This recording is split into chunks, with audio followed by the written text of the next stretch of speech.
En más información, la Comisión de Transparencia y Combate a la Corrupción de la Asamblea Legislativa realiza un proceso histórico de entrevistas para quienes aspiran a ser candidatos ciudadanos del Instituto de Transparencia, Acceso a la Información, Protección de Datos Personales y Rendición de Cuentas de la Ciudad de México.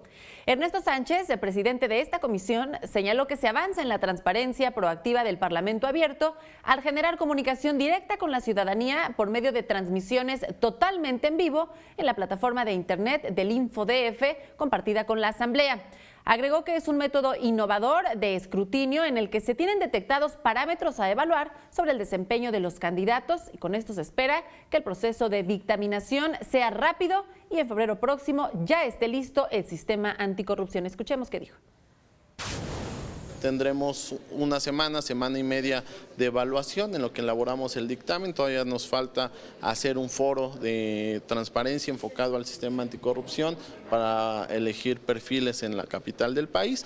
Terminando eso, que es parte de la dictaminación del propio proceso, estaremos concluyendo el dictamen, en el cual será avalado primero por comisión y después subido al pleno.